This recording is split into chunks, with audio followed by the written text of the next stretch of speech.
So moving right along, we are in section 3 where we're talking about the personal property. So that's everything that is going to convey with this home. So usually they'll have that in the MLS as well. But any other thing that we have asked for that's not in the MLS, we want to go ahead and state it here and on that additional provisions addendum as well. So this is where we're going to state everything that conveys that's personal property that's going to convey with the home. And believe it or not, refrigerators are personal property, so they can take the refrigerator. So we want to make sure we always have that in here, that whatever refrigerator we seen when we went to the showing, when we went to view the home, that is specified in this area, because if it's not, that seller can take that, because it is personal, it's considered personal property. So here we are at a note. And it is saying any personal property that will be a part of the sale should be identified in this paragraph. So that's what we were just talking about. And now we're at the due diligence process. So we're going to go ahead and read this, a little bit of this warning. Buyer is strongly encouraged to conduct due diligence during the due diligence period.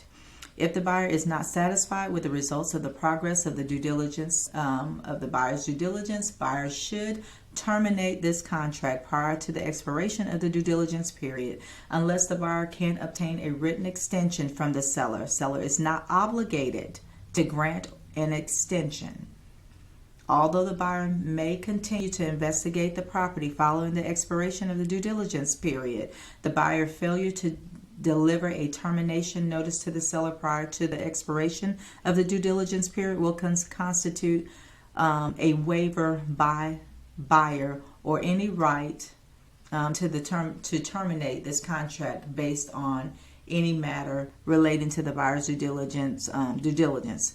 Provided, however, following the due diligence period, the buyer may still exercise the right to terminate if the seller fails to materially comply with any of the seller's obligations under paragraph A of this contract, or for any other reason permanent under the terms of the contract of North Carolina law. So again, it's just saying again, you have a right to as the buyer terminate within that due diligence period. It just gets sticky if you terminate afterwards. You still can terminate afterwards, but you will forfeit your earnest money. And the buyers have responsibilities in this contract as well as the sellers. So if for any reason that there is a seller's breach on this contract, which I have been involved in, and the seller decides to not sell their home, you will receive your due diligence back and your earnest money back. But we just need to make sure that everybody is doing what they're responsible for in this. All parties has a part to play, so to speak, in this process. And the due diligence period is very, it's a crucial period. This is where a lot of transactions, you can make or break a contract, a transaction during this period. If something is going to go wrong, it's going to go wrong during this time. So it's just letting you know, look, do what you're supposed to do your due diligence, investigate, inspections, everything that you can within that period. And if you need any additional time, which we have seen that happen, because sometimes the inspectors, they're quite busy, and we can't get them for maybe 3 or 4 days after the execution, the effective date, and so that'll throw some things off and we need some more time. We can do an extension, long as, again, everybody is aware and we are communicating and we have signed the necessary paperwork addendum stating that we're going to get, the sellers are allowing us to extend. They're not obligated to do that, but most of the time, a lot of times they do, however, for various circumstances, but they're not obligated to do that. So this section here is saying that the loan buyer at buyer's expense shall be entitled to pursue qualifications for any approval of the loan, if any. Let's see what this note is saying.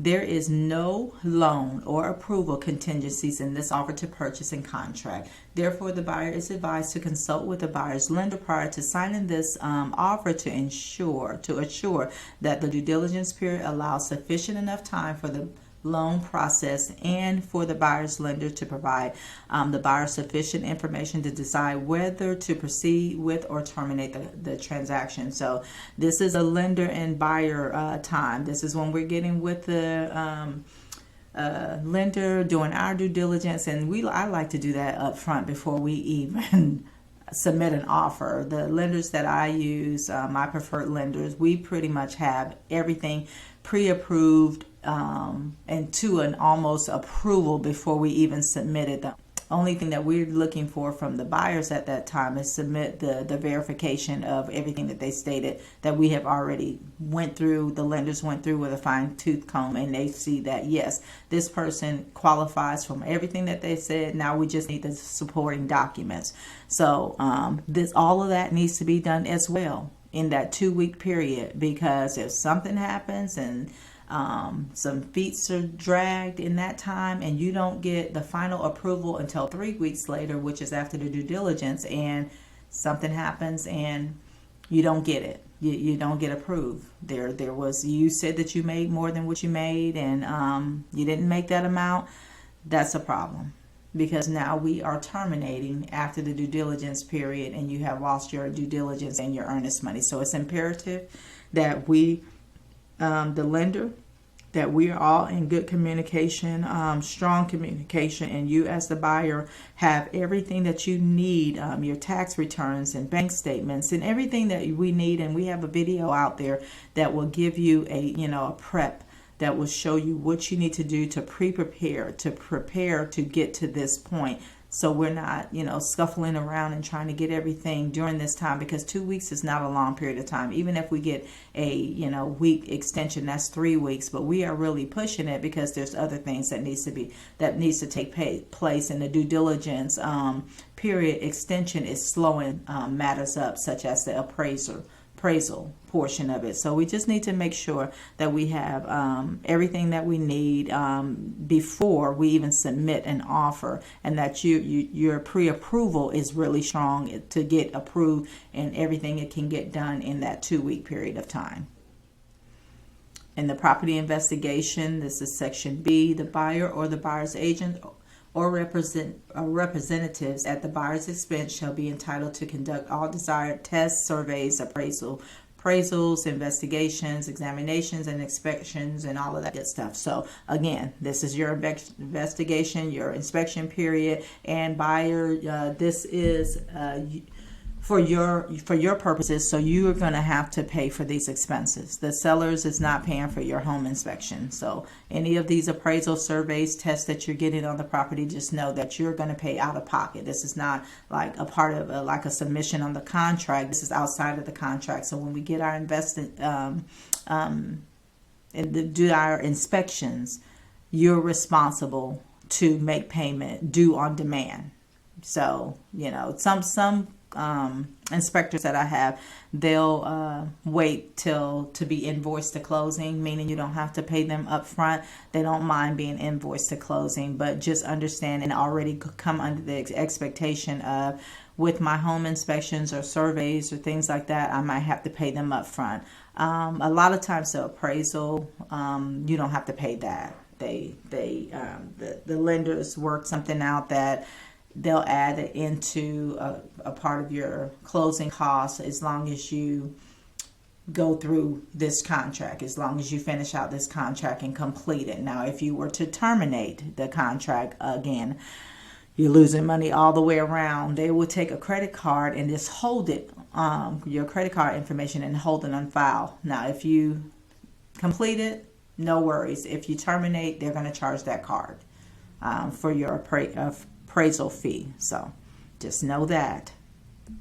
So here we are at inspections, and the inspections to determine the condition of any improvement on the property, the presence of unusual drainage conditions or evidence of excessive moisture. So this is what explaining what inspections are doing. This what we're looking for, like big ticket items, moisture, mold, things like that, wood destroying, termite damage, anything like that. This is what asbestos and all of that stuff. This is what the inspections, what you want to get done.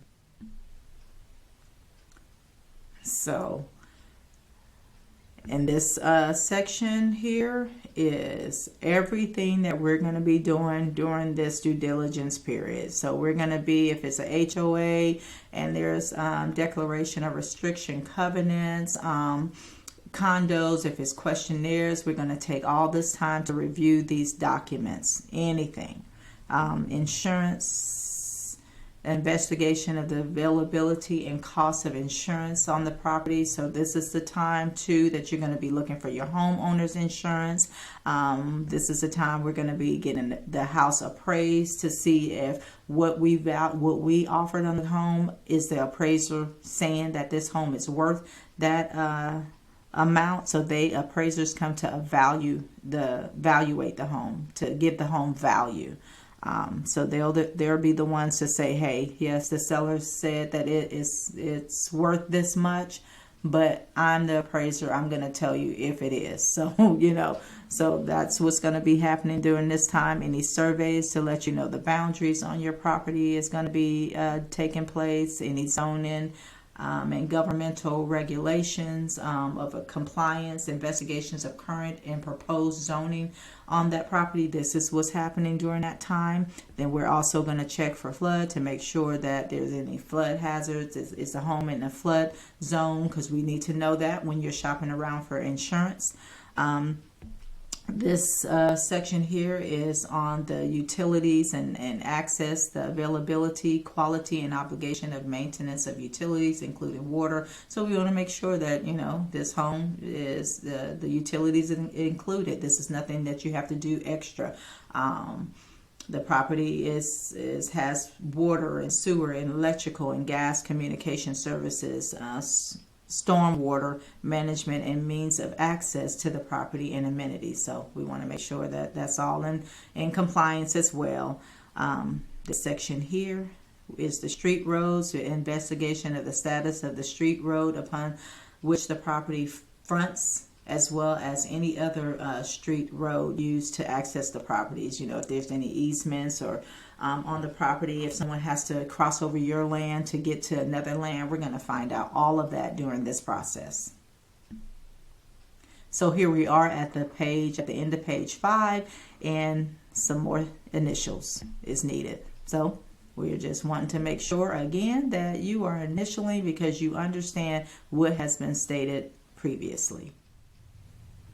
Okay, so now we're at the special assessments, where we're going to check out any special assessments that may be under consideration by the governmental authority or an owners association. So we're going to make sure that there's nothing that's going to come up and surprise us. If there's any investigations that is going to come, or if there's anything that's proposed on the property. So that's what we're going to do that time as well. Use that due diligence time to do all of that. It seems like it's a lot of stuff, but it goes pretty quick. But we just want to make sure that we take care of all of those things to make sure you as the buyer are understanding and aware and under expectations what to expect when you purchase this home. Okay, sell, lease, or existing properties as noted in paragraph 5B, unless otherwise provided in the addendum. This contract is not conditioned upon the sale or lease or closing of other properties owned by the buyer. So we just want to make sure here that you, even if you are selling another property, this particular contract is not conditioned upon that, the sale or the lease or the closing of any other property owned by you. Here we are in section D, repair improvement negotiation agreement. The buyer acknowledges and understands the following. Unless the parties agree otherwise, the property is being sold in its current condition as is. The seller may, but is not required to engage in negotiation for repairs and improvements to this property. This is big, you all. This is a buyer beware state, so understand that every property here in North Carolina is being sold in its current condition as is. That's why it's imperative that we do our inspections on the property. We are going to have a due diligence period where we do those inspections, and then we're going to have a due diligence repair request that we are going to request the sellers to do XYZ, whatever came back on these inspections reports. And just know too up front, you all, these inspections reports can be very crucial. I have seen a 60-page report. Just understand, if it's a pre-existing home, you're gonna have a pretty hefty inspection report. I've even seen on a new construction 25-page report. So don't panic on that. We're looking for big ticket items, something that is the structural roofing, HVAC's not working, things like that. We're looking for. We're not looking for paint chips on the walls, and the ceiling fan may be a little wobbly, or the outlets need a little tightening. We're not looking for things like that. But however, we're going to present to them in a due diligence repair request, the sellers, of what we would like for them to fix. As stated here again, seller may, but it's not required to engage in negotiations for the repairs or improvements of this property. Let's go back to that due diligence fee. Understand, they don't have to. You can't even say, this is not fair, you're not going to do this, and I want my due diligence fee back. Seller may, but is not required to engage in any negotiations for repairs, improvements to this property. I can't say it any other way. So just understand, when we are submitting, when you're looking at this home and you're submitting whatever you're submitting, monies for the due diligence fee, because you really want this home and it's a competitive market and a lot of other people wants this home as well. So you're going to play to win and put down $5,000-$10,000 in the seller's market. Here 2.5 years ago, I've had due diligence you all for $40,000-$50,000. Just understand that if you do and you submit that, and this due diligence repair, this inspection report came back with this or that, you have already stated you understand that this property is being sold in its current conditions.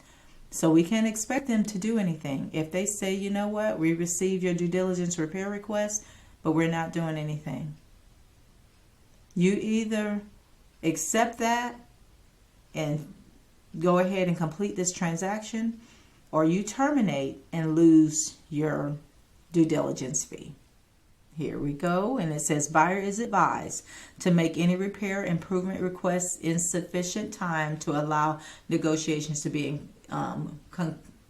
concluded prior to the expiration of the due diligence period. Any agreement that the parties may reach with respect to repairs, improvements in addition to this contract that must be in writing and signed by the parties in accordance to paragraph 19. And that's the due diligence repair request. Anything that we are saying, asking them for, we need to put it in writing, and then they will sign. Yes, they agree. Okay, yes, they're going to do this, but not that. Everything just needs to be in writing. Let's get to this note. See paragraph 8C, access to the property, in paragraph 8, and negotiated repairs, improvements. So this is what it's saying again, negotiating. We are in E.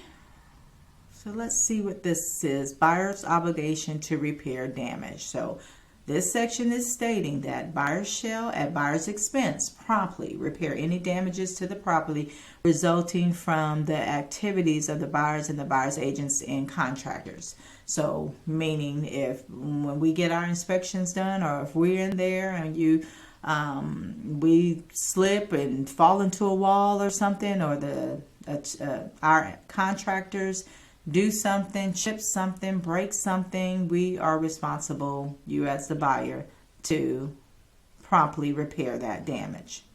That is on you to do, to take care of. Okay, so we're in section F. A buyer will indemnify and hold the seller harmless from all loss, damage, claims, suits, or costs which shall arise out of any contract agreement or injury to any person or property as a result of any activities of buyer and buyer's agents and contractors relating to the property, except for any loss, damage, claims, suits, or costs arising out of the pre-existing condition of the property and or out of the seller's negligence or willful acts or omission. So the buyer's right to terminate, provided that the buyer has delivered any agreed upon due diligence fee. The buyer shall have the right to terminate the contract for any reason or no reason at all by delivering the seller written notice of the termination. So time being of the essence, so we already have went over that several times. You do have the right to terminate the contract actually at any point in time in the contract, but during the due diligence time, if you do it during the due diligence period, we do need to do a written termination and you will receive your earnest money back. If you terminate after that, we still need to do a written termination agreement, but you will forfeit your earnest money. Okay, and closing shall constitute acceptance of this property in its then existing condition unless provisions is otherwise made in writing. So that's pretty much self-explanatory. You're buying the property as is unless we agree upon some agreements that the seller is going to take care of XYZ, and then we'll go ahead and that stuff will be done, made in writing, and that will be taken care of. So this area here is the buyer representations, funds to complete this purchase. So this is where we're going to place if this is going to be cash or if you're going to be needing a loan to purchase this home. So we have a little note here. If the buyer does not intend to obtain a new loan and or funds from sources other than the buyer's own assets, the seller is advised prior to signing this offer to obtain documentation from the buyer which demonstrates that the buyer will be able to close on the property without the necessity of obtaining a loan or funds from sources other than the buyer's own assets. So we need to do a what do we call it? A verification of funds. If you're going to purchase this home for cash, we need to ensure the sellers that you have the monies to pay for this property. So we normally do a verification of funds, a proof of funds. That's what, yeah, a proof of funds stating that, showing that you are able to purchase this property in cash.